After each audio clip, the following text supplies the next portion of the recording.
The first and last time Alexander Sterling claimed to be ashamed of kissing Lumi, she watched the blood drain from his face the moment the words left his mouth. "Just a misunderstanding," he said, and the phrase landed like a door slamming shut between them. "She's not really we're not." Julian Ashford's laugh cut through the gallery like a blade. "A misunderstanding? Alex, I was beginning to think you had no capacity for the dramatic." Lumi felt the weight of a dozen pairs of eyes settle on her.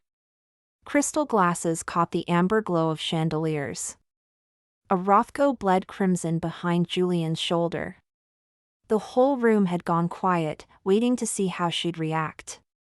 She'd been here before. Not this exact room, not these exact people, but the architecture was always the same, the careful social calculus, the way powerful men built hierarchies with nothing but tone and timing.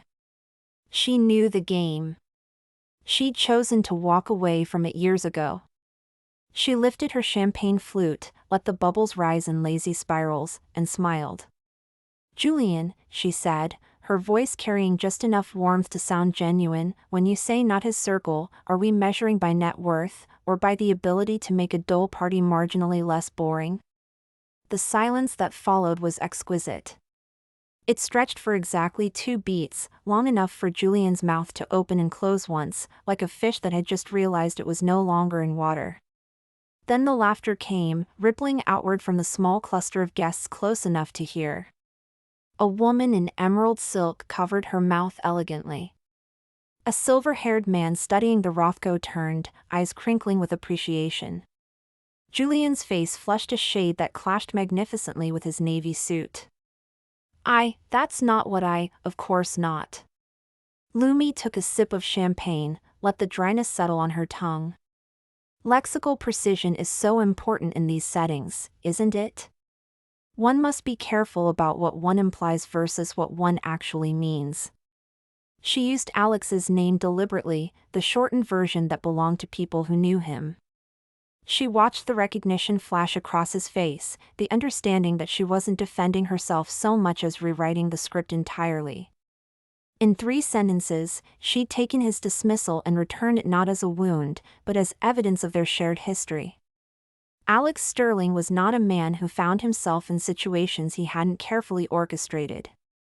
At 36, he'd built a reputation as the kind of investor who could see the future in a pitch deck, the one who bet early on companies that would define industries, who moved money with the precision of a surgeon's scalpel. He'd made his fortune by being the smartest person in the room, and he'd kept it by never letting anyone forget it.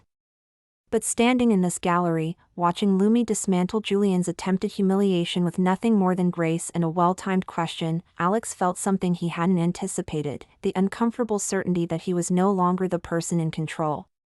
He opened his mouth to speak, to somehow fix what he'd just broken, but Lumi had already turned away.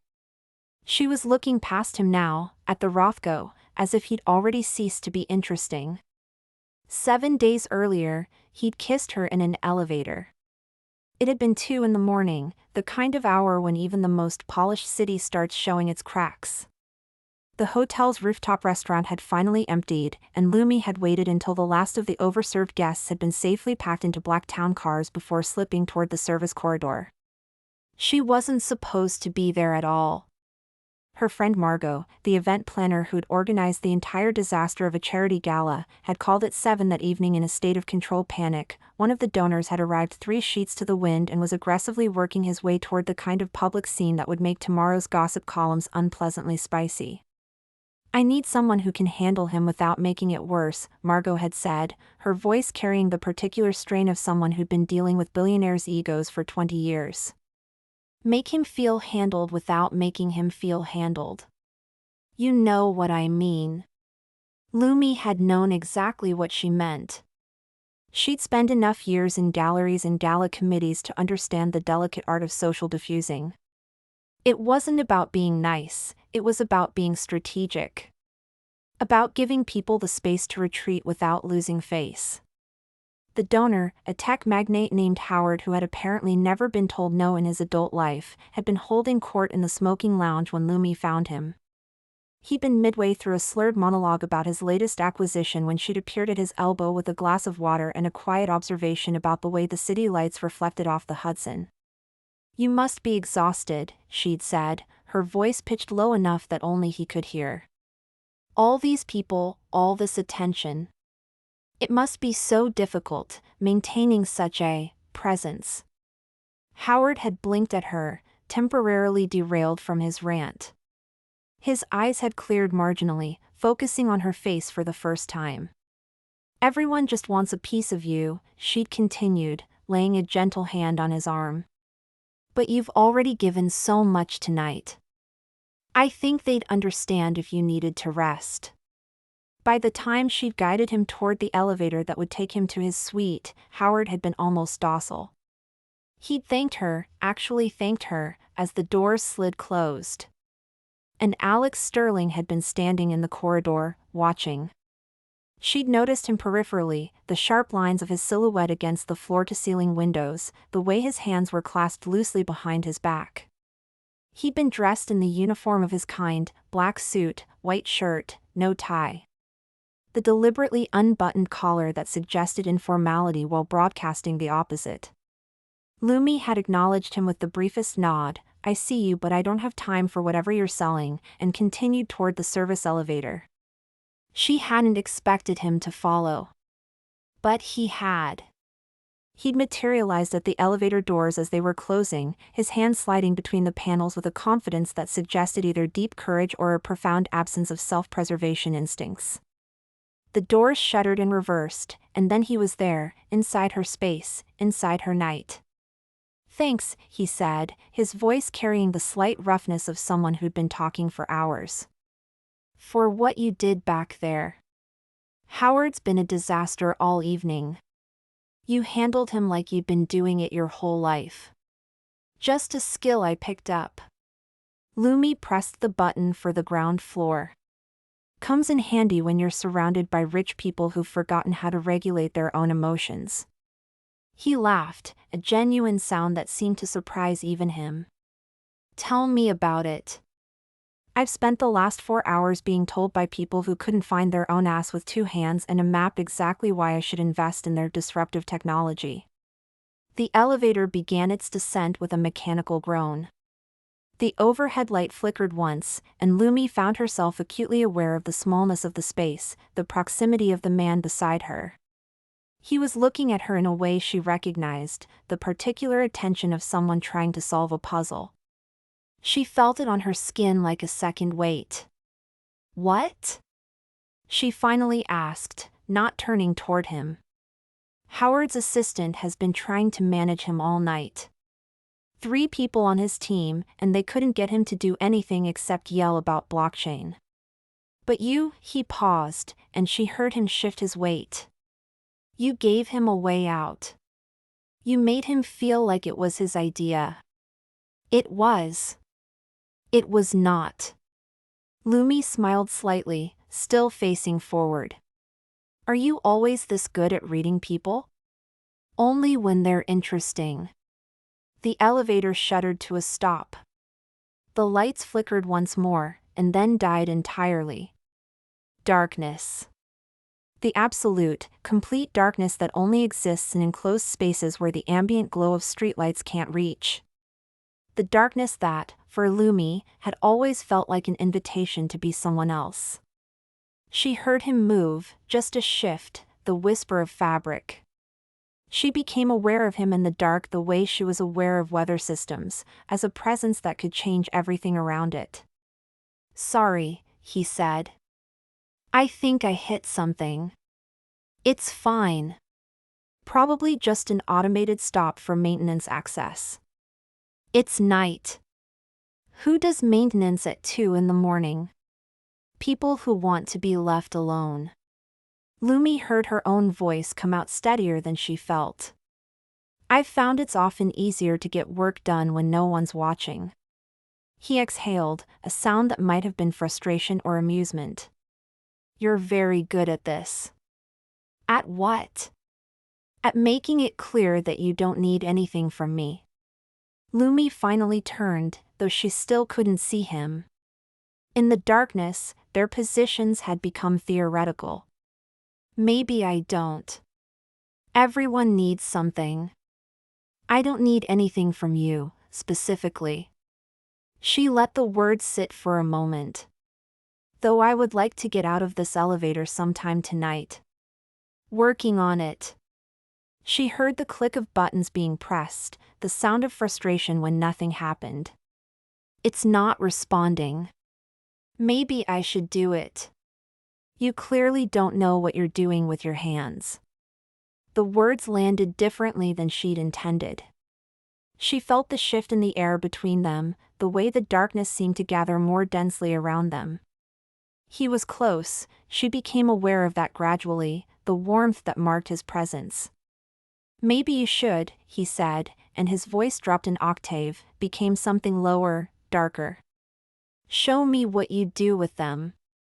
She felt his hand before she understood what was happening. Fingertips brushing the curve of her jaw, barely there, the lightest possible touch. The kind of gesture that asked permission rather than taking it. The kind that could be explained away if she wanted to explain it away. She didn't want to. She took a breath, and in the darkness, it sounded like surrender. You're very bold, she said. For someone who spends his entire life being careful. Maybe I'm tired of being careful. His thumb traced the line of her jaw, then the corner of her mouth. Maybe I'm tired of all of it. Then you're in the wrong line of work. Maybe you're right. He leaned in, and she felt the ghost of his breath against her lips. Maybe I've been in the wrong line of work for a very long time. He kissed her in the darkness, not gently, not tentatively, but with the urgency of someone who'd been carrying something heavy for too long and had finally found a place to set it down. His hand slid into her hair, cradling the back of her head, and she felt herself responding before she'd made a conscious decision to. There was something dangerous about men like Alex. Men who were so good at projecting control that you forgot how badly they wanted to lose it. Men who'd been raised to be perfect and founded a prison. She kissed him back because she'd wanted to. Because it was 2 a.m. and the world was dark and there was nothing they could do about it. His other hand found her waist, pulling her closer, and she let him, because it was easier to let him than to resist, and because she'd already made the calculation that whatever this cost her, it would be worth it. The elevator started moving again, shuddering back to life, and they pulled apart in the same moment. By the time the lights flickered back on, they were standing on opposite sides of the car, breathing hard, pretending they hadn't been breathing hard at all. The doors opened onto the ground floor. The service corridor stretched before them, empty and unremarkable. He looked at her with something like hunger in his eyes. I don't even know your name. Maybe that's better. Maybe it's better if we don't do this. You started it. I absolutely did not. Then why are you smiling? She'd been smiling, she realized. The kind of smile that had no business being on her face right now. The kind that said I want more. Because you're ridiculous. Rich and ridiculous and absolutely out of your depth. He stepped toward her, and for a moment she thought he was going to kiss her again. But he stopped just short, his eyes searching her face for something she wasn't sure she wanted him to find.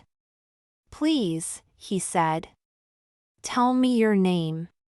Lumi. She said it because she couldn't think of a good reason not to. And this isn't going to happen again. She stepped out of the elevator and into the night. She didn't look back. It happened again anyway. 3 days later, Lumi found him standing in the cafe on Varick Street, holding 2 cups of coffee. She'd spotted him through the window before she entered, the unmistakable posture, the way he commanded space even when he wasn't trying to. She'd almost turned around. But he'd already seen her. He lifted his hand in a tentative wave, and she felt the weight of that gesture, the vulnerability of someone who'd been waiting and wasn't sure he was welcome. She walked in anyway. Not because she wanted to, but because running felt like losing. This seat taken? He gestured to the table next to hers. By someone who wants to be left alone, yes. I brought you a macchiato. I didn't ask for a macchiato. You had one the other day. When you were here with your friend. She looked at him then, really looked. He seemed somehow smaller than he'd been in the elevator, less like a figure from a painting and more like a man. There were shadows under his eyes, a slight looseness to his jaw. You're stalking me. I'm interested in you. There's a difference. Is there? I'd say the line gets blurry when you live in a city this small. He sat down across from her, uninvited. I've been thinking about you. About the elevator. I've been trying not to. Does it usually take this much effort to forget something? She wanted to say something cutting, something that would send him away. But the truth was she'd been thinking about him too, the way his hands had felt in her hair, the way his voice had dropped when he'd asked about her name. Alex, she said carefully, I don't know what you think is happening here, but I think you're interesting. He leaned forward, his forearms resting on the table. I think I made a mistake that night, and I think I want to see if I can fix it. You didn't make a mistake. I kissed you. And I kissed you back. That's not a mistake. It's just something that happened. Something that happened. He repeated it with a note of disbelief. That's how you describe it. That's how I have to describe it. We're not, she gestured vaguely between them. We're not that. We're just two people who keep running into each other. I don't believe that.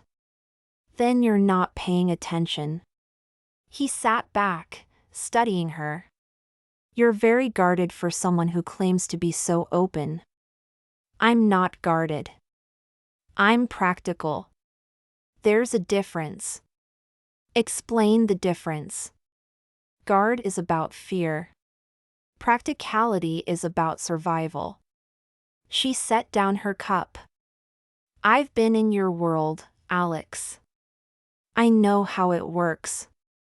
You don't get to just step in and out of it as you please. You're in it, all the way. Every choice you make gets scrutinized, every person you bring in gets evaluated. And I'm not interested in being evaluated. I'm not trying to evaluate you. Then what are you trying to do? He was quiet for a long moment. I'm trying to understand why you don't scare easily. Maybe I do scare easily. Maybe I just hide it better than most people. Maybe you're just more honest than most people. Or maybe I'm just better at pretending. She meant it as a joke, but the way he looked at her suggested he'd taken it seriously. He sat forward again, his expression intent. Can I tell you something? Can I stop you? The thing that makes you interesting isn't your sharp tongue, or the way you handled Howard. Those things are impressive, but they're also practiced. You've been doing them so long you've forgotten they're there. You're not exactly making a case for yourself. I'm not trying to make a case. I'm trying to show you something. He reached across the table, his palm flat on the surface, open. Waiting. You didn't have to help Howard. You could have let him make a scene, and it wouldn't have affected you one way or another. But you helped him anyway. You helped him preserve his dignity. Because it was the right thing to do. It was the kind thing to do. There's a difference. She looked at his hand on the table. The way his fingers were spread slightly, a gesture of openness. I think, she said slowly, you're projecting. You've been treated badly by people in your world, and you see someone who's not like them, and you think she's going to save you. But I'm not a savior. I'm just a woman who was in the wrong place at the wrong time. What if it was the right place? She stood up. I have to go. Lumi. Stop following me. She slung her bag over her shoulder. Stop trying to find me. Whatever happened in that elevator, it was a moment. Nothing more. Are you trying to protect yourself or me? She looked at him, and for a moment she saw something like real vulnerability in his eyes. Something that had no place in the face of a man who'd built his life on certainty. Both, she said. Neither. I don't know. She left him there, sitting alone at the table with his coffee growing cold. The next time she saw him, he was standing in the rain outside her apartment building. It was almost midnight, and she'd just gotten back from a late consult. He was soaked through, his expensive suit clinging to him like a second skin, his hair plastered to his forehead. He looked nothing like the polished man from the hotel. What are you doing here? She asked, her voice sharper than she'd intended. Waiting. He said it simply, as if it were the most natural thing in the world. I needed to see you. You couldn't call? Would you have answered? She opened her mouth to say yes, then closed it. Because he was right. She wouldn't have. Come inside, she said, and the words surprised her as much as they seemed to surprise him. She led him up to her apartment, handed him a towel, made him tea. He sat on her couch, shivering slightly, and she sat across from him, watching him try to compose himself. I'm sorry, he said. I know I'm not supposed to be here. I know you told me to stop following you. But I couldn't just let it go. Let what go? You. He set down the tea and leaned forward, his elbows on his knees. I don't know what you think of me. I don't know if you think I'm just another rich guy trying to collect something interesting. But I need you to know that I'm not, that I haven't been able to stop thinking about you since that night. And what do you think about? I think about the way you didn't flinch in the dark. The way you didn't try to fill the silence with something meaningless. I think about how you looked at me like you saw through everything I was trying to be. She was quiet for a moment. Then, I've spent my whole life learning to see through things. It's a survival skill. Who taught you that? I taught myself. She pulled her legs up onto the couch, wrapping her arms around her knees. I used to be a curator. I worked in galleries, put together shows, wrote about artists I believed in. And then I realized I was just helping rich people decorate their walls. I was part of the system I'd always claimed to hate. So you left? I left. She looked at him, really looked. I left because I couldn't stand the way people like Julian Ashford talked about art like it was another asset class. I left because I wanted to believe that there was something real left in the world. And did you find it? She held his gaze. I'm still looking. He reached across the space between them, his hand hovering just above hers. Can I help you look? She took a breath. I don't know if that's a good idea. I know. He smiled, a small, self-deprecating thing. I'm not asking for good ideas. I'm asking for a chance. She let her hand move the last inch, let her fingers brush against his. One chance, she said. That's all you get. A month later, Margot called Lumi at midnight.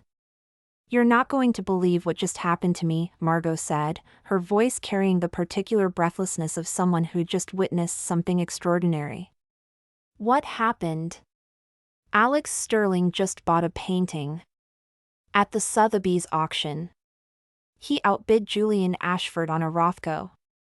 Lumi sat up in bed, her heart suddenly racing. That's not possible. Alex hates art. He told me he doesn't understand it. That's what I thought too. But I was there, Lumi. I saw his face. He wasn't bidding for an investment. He was bidding to send a message. What kind of message? The kind that says he's choosing a side. Lumi lay back against her pillows, staring at the ceiling. She'd seen Alex 3 times since the night in the rain. 3 dinners, 2 walks in the park, 1 afternoon at a museum where he'd let her talk about the artists she loved without once checking his phone. He'd been attentive and present, and she'd been waiting for the other shoe to drop. Instead, he'd bought a painting.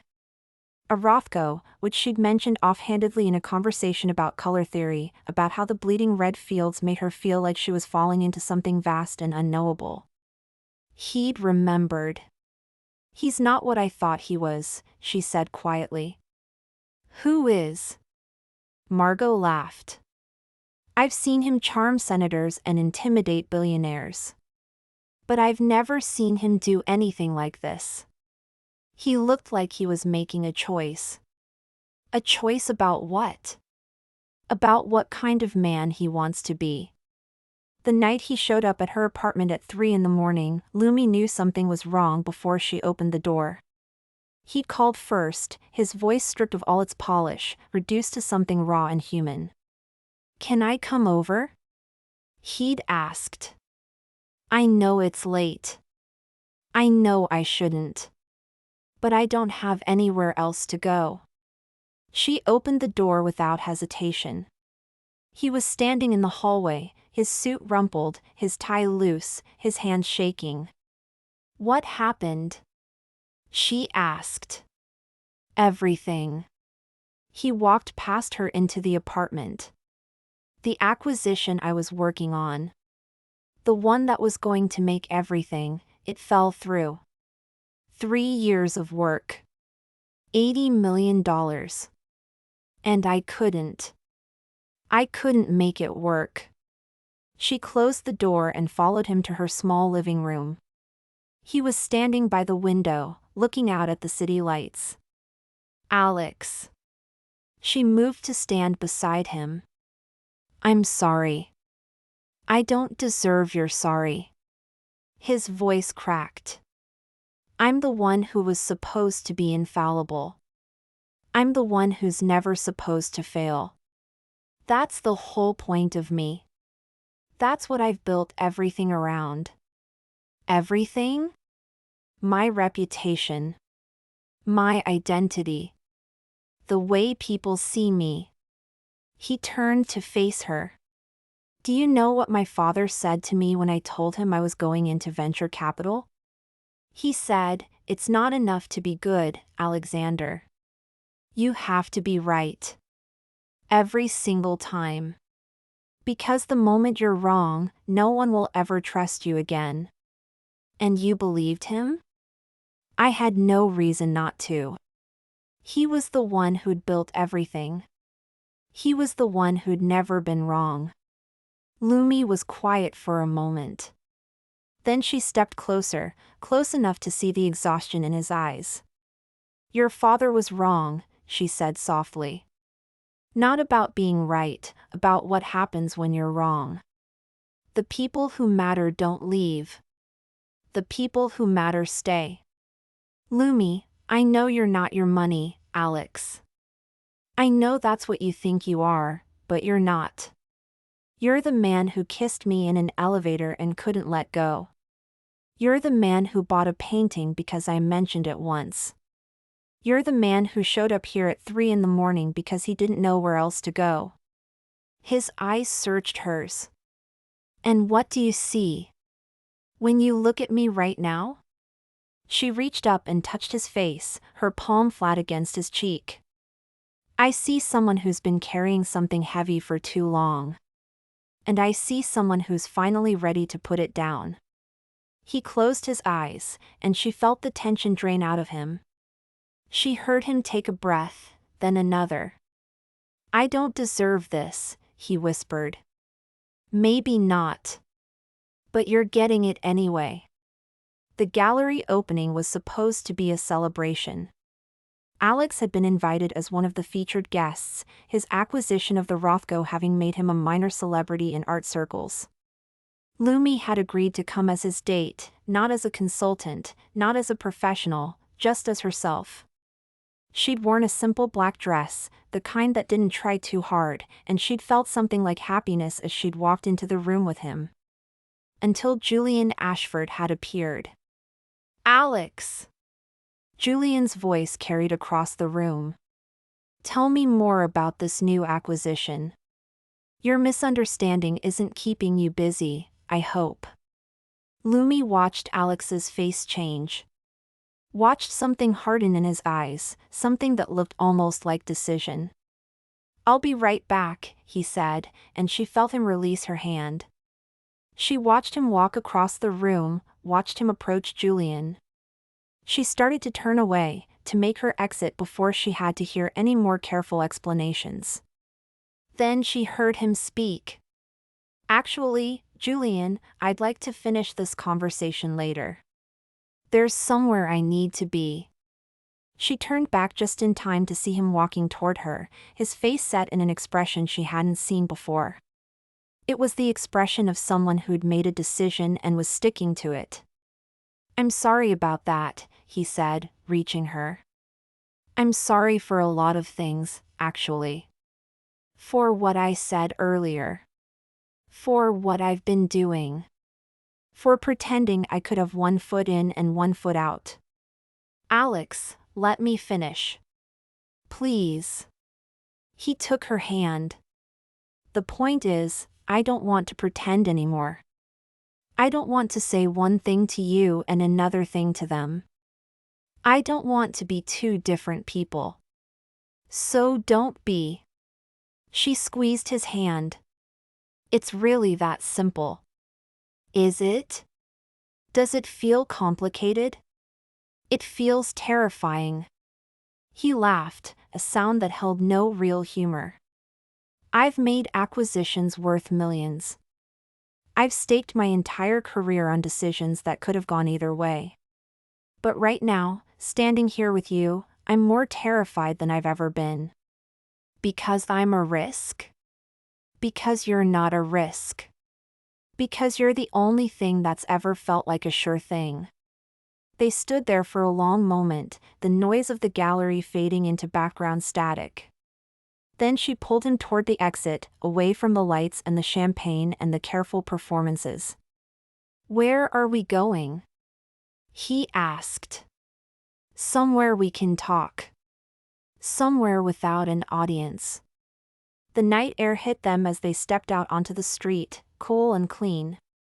Lumi breathed it in, felt something loosen in her chest. "I think," she said carefully, "I should tell you something." "What?" "I'm not afraid of your world. I've been in it before. I know how it works. I know there are Julians, and there are people who care more about appearances than substance. But I'm not afraid of any of that." "Then what are you afraid of?" "You." She turned to face him. "I'm afraid of you. Because you make me want things I'd convinced myself I didn't need." "Like what?" "Like someone who sees me. Like someone who doesn't think I'm too much or not enough. Like someone who wants all of me." "I do." He said it simply. "I want all of you. I've wanted all of you since the elevator." "Then stop hiding." She reached up and touched his face. "Stop pretending I'm a footnote in your story. Stop making me feel like I have to fight for space in your life. I don't want to fight." He covered her hand with his. "I want to build something. Something real. I'm not going to be the one who destroys your reputation. Then help me build a new one." She stared at him, shocked by the simplicity of it. "Okay," she said. "Okay." They found a bench in a small park, the kind of place that felt like it had been forgotten by time. The trees were blooming, their petals drifting down to settle on the ground like snow. This feels like a dream, Alex said. Like I'm going to wake up and you're going to be gone. I'm not going anywhere. She tucked her legs up under her, turning to face him. I've been running for so long. I don't want to run anymore. I don't want you to run. He reached for her hand, their fingers intertwining. I want you to stay. Then tell me what you want. Not what you think you should want. What you actually want. He was quiet for a long moment, searching for words. I want to wake up and see you. I want to be the person you call when something good happens, and the person you call when something bad happens. I want to be the one who knows your coffee order and your favorite book and the song that makes you cry every time you hear it. That's a lot of things to want. I know. But I've been wanting them since the elevator, and I'm tired of pretending I don't. She leaned in and kissed him, soft and slow. The kind of kiss that wasn't about heat or urgency. The kind of kiss that was about promise. That's what I want too, she said. All of it. They sat in the park for hours, talking about nothing and everything. About the future they were building. About the person they wanted to become. 2 months later, Alex called her from his office. Something came up, he said, and there was a note in his voice she couldn't quite read. What kind of something? A kind of something I need to tell you about in person. She'd gone to his office, a sleek glass tower in Midtown where the views stretched forever. He was standing by the window when she walked in, his back to her. Alex? He turned, and she saw the tension in his jaw. I've been offered something, he said slowly. A position in London. It would be everything I've worked for. The kind of opportunity that comes once in a career. Lumi felt the words land like a blow. So you're leaving? I haven't accepted. Why not? Because I'd rather have you. He crossed to her, taking her hands. It's that simple. I'd rather have you. She stared at him, waiting for the catch. You're serious, she said. You're willing to walk away from that? I'm willing to walk away from anything that doesn't have you in it. He squeezed her hands. I've spent my whole life chasing things I thought would make me feel complete. Money. Success. Recognition. And none of it did. Not until you. Alex, let me finish. He took a breath. I don't want to be careful anymore. I don't want to be strategic. I don't want to be the person who's always calculating the next move. I just want to be the person who gets to come home to you. She felt tears pricking at her eyes. You're ridiculous. Yes. I am. But I'm yours. She looked at him then, this man who'd changed everything. The man who'd found her at the worst moment and hadn't stopped showing up. The man who'd bought a painting because she'd mentioned it once, who'd shown up at 3 a.m. with nothing to offer but his brokenness, who'd chosen her over everything he'd built. I don't need to think about it, she said. Yes? Yes. She leaned in and kissed him. I don't need to think about it.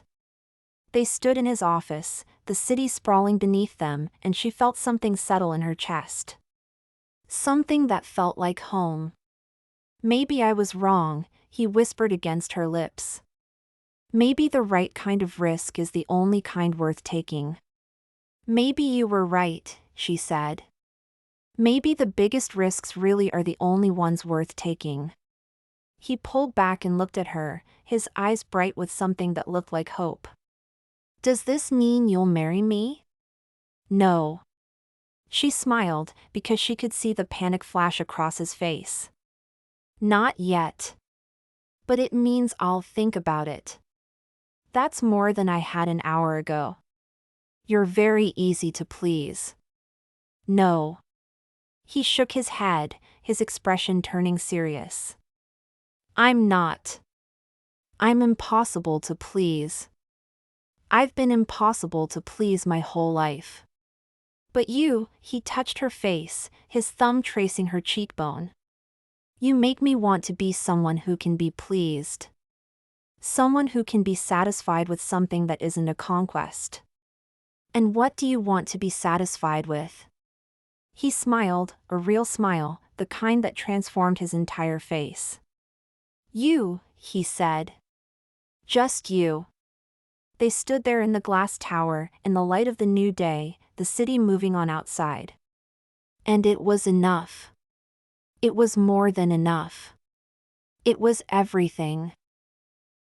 Subscribe to me for more content.